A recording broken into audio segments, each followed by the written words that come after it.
Greetings and welcome to another episode of An American Deception.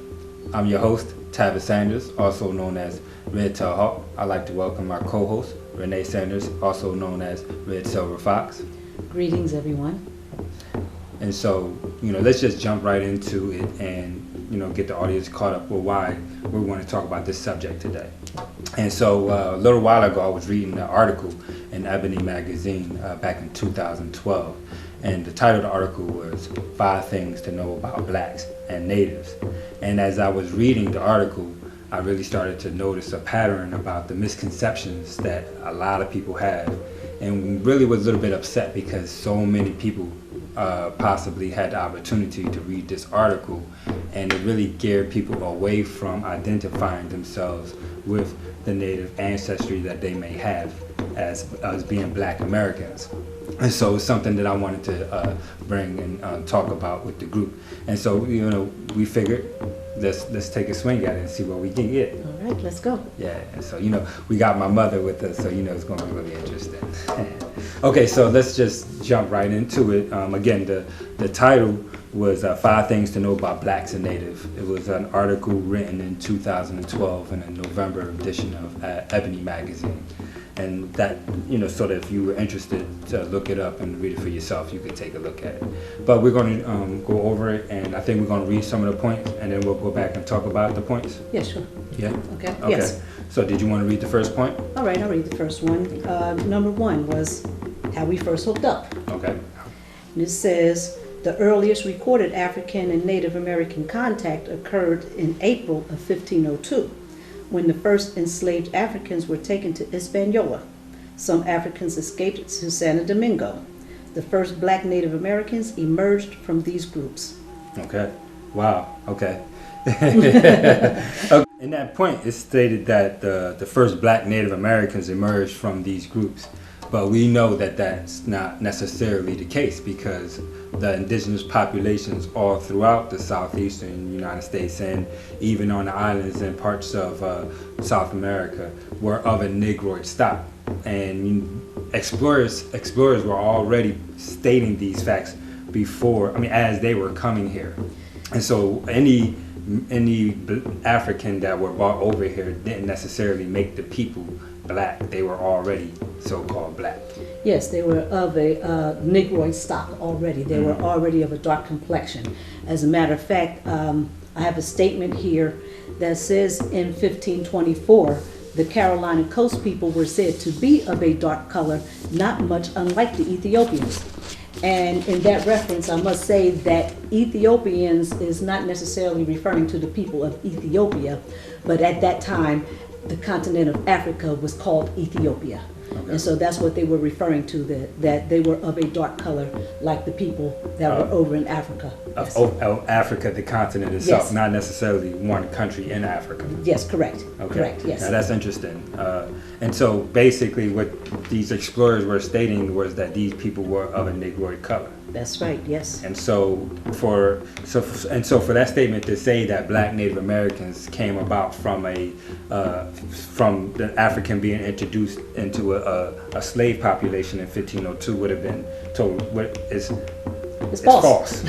It's just false. It's false. Okay. Yes. All right. I know we had another statement. Reference yes. from 1550, if I'm not mistaken. Yeah, this one is from 1550, and this statement is addressing the people that they were being called Negroes. Mm-hmm. So this one, it says that a Spanish official wrote to the king, and again this was in 1550. And it says, in the island of Puerto Rico, there were above 15,000 Negroes and less than 500 Spaniards. And in all of Hispaniola, there may be 2,000 Spaniards, and there are over 30,000 Negroes.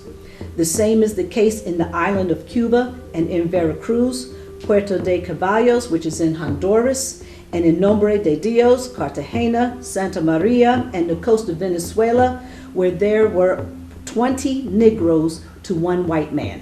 Wow. Okay, so basically what they're stating is that the population is a Negroid population, without a doubt. Yeah, exactly, because at that point, there was only a few hundred Africans that had been brought over to the Americas by that time. Maybe a low count. I'm not sure exactly what the count, but there was no way that all of these people could have been in African stock.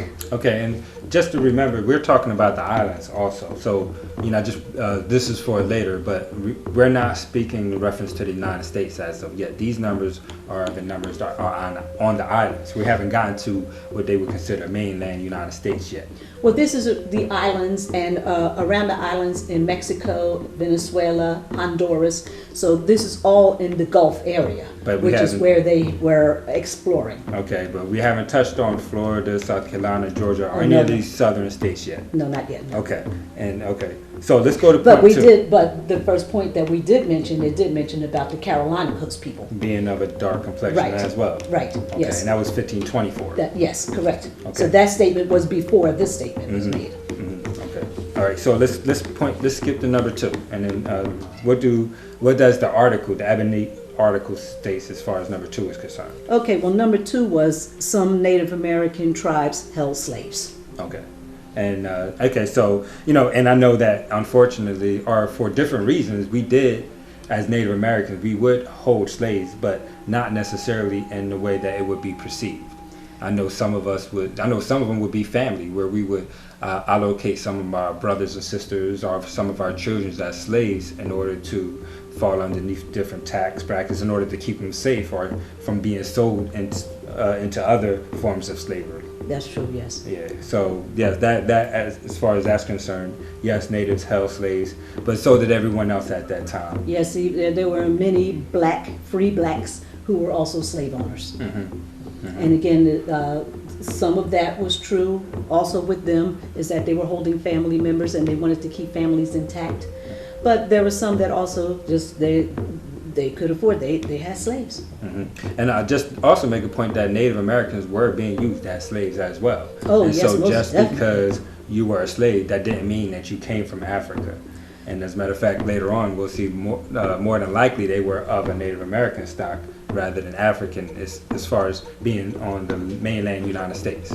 Yes, that's true. Yes. Okay, so number 2 was basically, that's correct. Natives did hold slaves. Oh, yes, they did. Yes, Okay. they did. And so let's go to number 3. Okay, number 3. You do not have Indian up in your family. Okay. I find that very interesting. I want to read a little bit more of that statement, though, Okay. because it goes on to say, as Harvard University historian Lewis Gates Jr. wrote in 2009, only 5% of all Black Americans have at least 12.5% Native American ancestry, the equivalent of at least one great-grandparent. So he's saying that only 5% of Black Americans have Native in their family. Okay. Where would he get that number from? Do you know? That I have no idea. We need to ask him. Okay. So, but let's look at some real numbers. Well, before we look at numbers, let's look at a statement. Okay. I have a statement that is from the 19th annual report from the Bureau of American Ethnology. This is 1897 to 1898. This is a publication that comes out from the Smithsonian Institute. And the statement reads as, the Indians associated and intermarried with the Negroes until they finally lost their identity and were classed with that race, so that a considerable portion of the blood of the Southern Negroes is unquestionably Indian. Wow. That's a very profound statement. Now, you said this came from the Smithsonian Institute? Yes, that's correct, yes. The 19th annual report. Okay, and this was in 1897. 1897. Okay, so now let's look at this point for a few minutes and go back to the statement.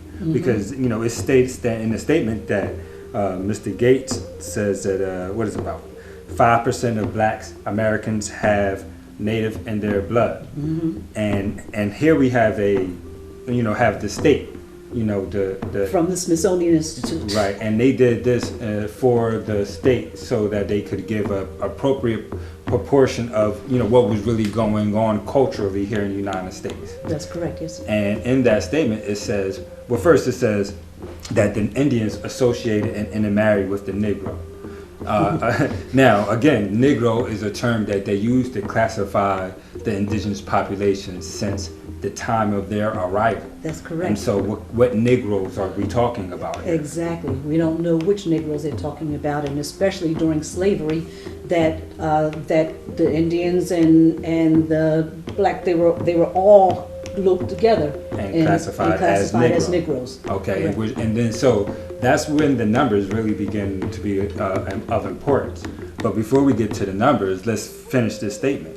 And it says, until they finally lost their identity and was classed with that race. What race was that? The Indians are now being classed with the Negro. Yes. However, the Indians were always called Negro. And so now we have an identity reversal, almost, where you're going to classify a Negro as having to be from Africa. And so there we go, stripping away the racial identity of the black population. And their ethnic identity. And then it says, so that a considerable portion. And I don't think considerable portion is 12.5%. Correct. I don't think so. I think considerable portion would be more than 50%, not necessarily 12.5. And so, it's a lot more that we need to go into. But before we do, let's take a small break, and we're going to make sure that we get right back to this point so that we can give the viewing audience some more factual information. Okay. All right. All right. Thanks. We'll be right back with more of An American Deception.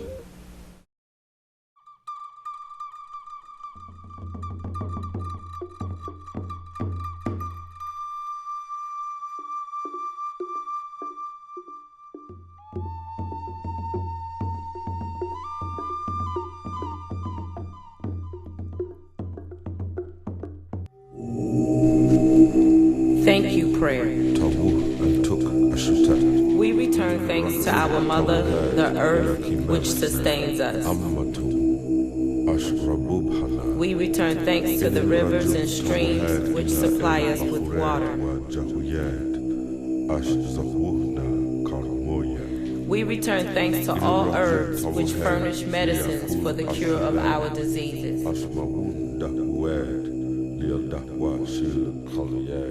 We return thanks to the moon and stars which give us their light when the sun is unseen.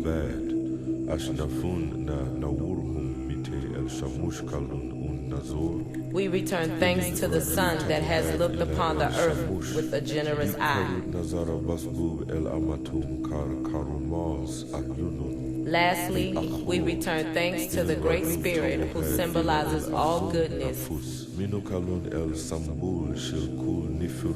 who directs all things for the good of his children.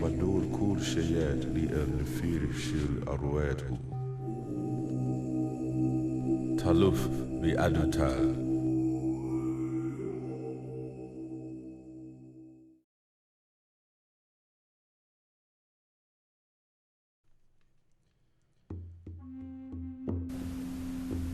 Greetings and welcome back to An American Deception.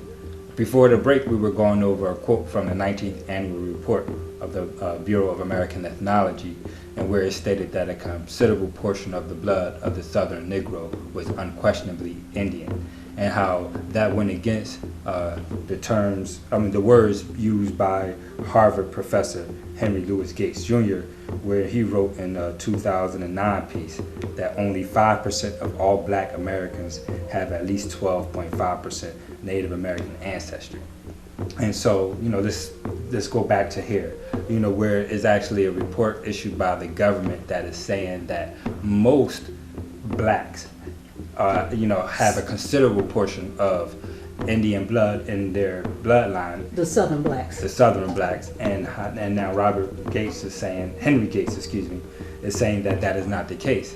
I don't understand where he's getting these numbers from, but we're going to talk about numbers in a minute. But let's go over this quote for a little bit longer, because not only do you have this quote that states that the Southern Negro is basically Indian, we have other quotes that basically is leaning towards the same thing.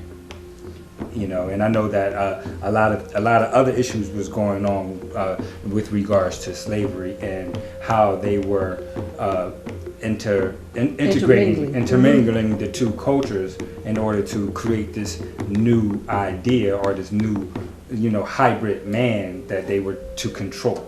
And we have to remember also that they were trying to create a white-black society, free slave society. And so a way that they would be able to do that is by mixing these dark-skinned Native Americans in with the Africans and then calling them all Negroes. Mm-hmm. Negroes became equivalent to slave. Mm-hmm. Or really, actuality, slave became equivalent to Negro. Correct. Because we were being called Negro from the time of their arrival. Yes. And so that Negro became synonymous with being a slave. Where if you were a Negro, then by law, then you had to be a slave. Mm-hmm. And by law, if you were a slave, then you had to be from Africa. And thereby stripping our native or our indigenous roots away from us legally. Yes, yes. And I have a quote here. We were talking about slaves and the intermingling of the two cultures and percentages and numbers, since people want to talk about blood quantum and you don't really have native in your blood. So let's go over the quote. Okay, well, one of them is addressing the intermingling of the peoples. And this one is coming from Slavery in the Cherokee Nation by Patrick Mingus, that is stating that during the transitional period from 1650 to 1750, Africans and Native Americans shared the common experience of enslavement. This sharing of lives often led to marriage.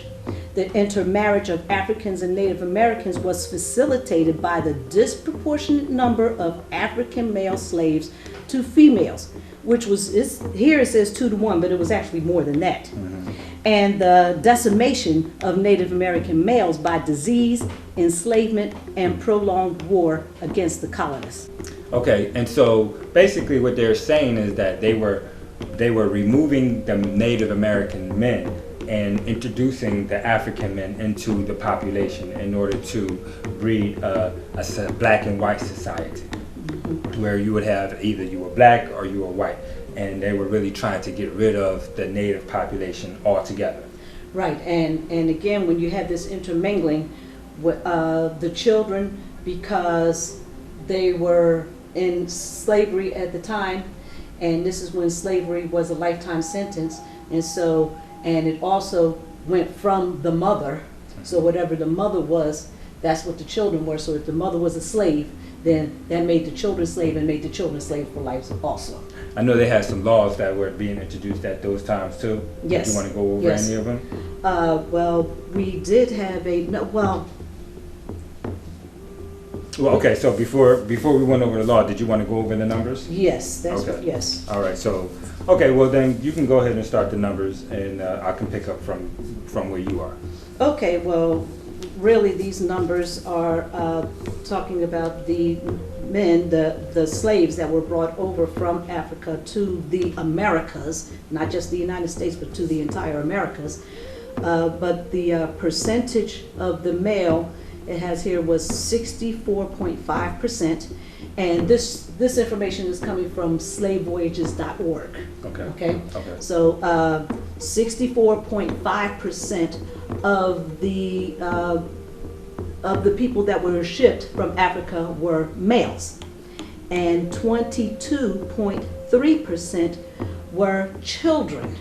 So that left only 14% of the people that were shipped over here, only 14% of them were female. Okay, and so now, so it was a disproportionate amount of men being shipped into, being put into slavery, as far as the African is concerned. Yes. And again, also with the Native American men, they were disproportionately being shipped out or being put into slavery and being removed off of the mainland in order to bring in the African male to the slave and to the population. Yes, another story that is really not told and that is the large numbers of the native males that were shipped out of the country. Most of them went down to the islands, and as a matter of fact, some of them, when they were brought or introduced back into the States, they were introduced as Negroes and not really as being native from the country. They were returning them right back to where they came from. Okay. And also, I just wanted to make a point. 12 million slaves were shipped from Africa into the Americas. However, roughly 300, maybe 400,000 landed in the United States. Only 5% of the entire African slave trade ended up in the United States. And so only 5% of the African slave trade ended in the United States. Yes. And wow, we'll talk about that at another time. Yes. But that number again is only around 250 to 350,000 slaves being shipped directly from Africa into the United States. Yes. Yes. Yeah, all right. And then again, a disproportionate amount of African males being shipped, and not the female. Not the females. Right. And so the African male, in order to procreate, would have to intermarry and integrate into the Native American population. And they say that is what made the numbers so large here in the United States, is that the slavery and the population was so stable that it was able to reproduce itself. Well, it was able to reproduce itself because they were using the native females who were already here, so they did not have to acclimate to anything. Okay. They were used to this here, This climate, so okay. yes, so they were able to reproduce, and some of them were having 10 children. But again, they were able to do that because they didn't travel anywhere. They were already here. And I guess this is where we can get into the laws that were being created in order to reclassify what a Native American was. Yes, and there were, by the 1800s, there were many states that were coming out with what they were calling black laws. Okay. And one of these black laws, which is really one of the more infamous ones, and really this one is coming from Virginia, but we find that these black laws, they really transferred from state to state to state. What one state did, another state usually picked up and did the same thing. And this one, it says in 1866, after the Civil War, that every person having 1/4 or more Negro blood shall be deemed a colored person, and every person not a colored person having 1/4 or more Indian blood shall be deemed Indian. Okay, now what does that do? Now, okay, hold on, let's go back. If you have 1/4 or more Negro blood, then you should be called a colored person. Now again, we don't know what the Negro is. Right, because a Negro could have been an indigenous individual. Correct, yes. And so really here it goes again, where they're really trying to create this white black America, and really trying to remove the Indian away from the now being called colored people. And so if you were dark skinned and then you weren't able to be classified as an Indian, and so now what about the not colored persons being classified as an Indian? If you had 3 grandparents from Ireland and one of your grandfather was Native American, now you can be called Native American. That's correct, but if it was the other way around. If 3 colored individuals were from the indigenous area, and they had 1 African, then now that person is African and they can no longer be Native. That's correct, yes. And so, and just that law alone would have stripped away the identity to a large majority of the population. Many. Many. And again, and to get back, now again, this law is from 1866.